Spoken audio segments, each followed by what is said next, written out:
زرت مطعم الشيف الكردي مرة ثانية وبدون ما يدرون، حتى أشوف شنو التغيير اللي صار، وبصراحة تفاجأت. ومثل ما تشوفون هذا الترتيب اللي صار قدامكم بعد ما نشر الفيديو الأول، عالجوا الموقف، وهو هذا اللي نطمح له بالفيديوهات اللي ننزلها اللي بيها نقد بناء للمطاعم.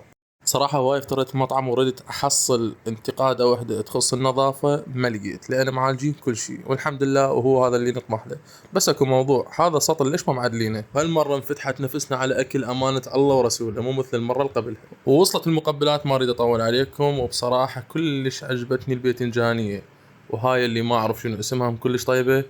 واللهانة الحلوة أنا كلش أحبها، بس الحمص يحتاج تعديل. انتظرنا تقريبا نص ساعة لحد ما وصل الطلب، وهذا الشيء أشوفه طبيعي على مطعم ملود. وإحنا طلبنا هاي الصينية اللي متوفر بيها كل الآيتمات، لأن إحنا ذاك اليوم ما جربنا كل شيء وياها هاي الأكلات الكردية. أكثر شيء عجبني هذا القوزي، والله العظيم من بعيد يقول لك أنا لحم عراقي، وفعلا أكله براسه 60 حظ طيبة، بحيث خلصناها قبل ما نجرب الآيتمات البقية. أما الأجنحة فأنا قلت بذاك الفيديو طيبة وما عليها أي شائبة، وهاي المرة همينا أقول الأجنحة طيبة والكباب ولا غلطة. اما العرايس فاني بالمره السابقه ما جربتها اليوم، والطعم مالتها يفوز من ناحيه كميه اللحم، من ناحيه توازن الطعم. بصراحه اني ماكلها ببغداد شخص كلش مشهور، بس هاي كانت اطيب. وهنا كملنا وحاسبنا على الاكل، وشكرا على اهتمامكم بالفيديو الاول، وبالتوفيق للقائمين على المشروع.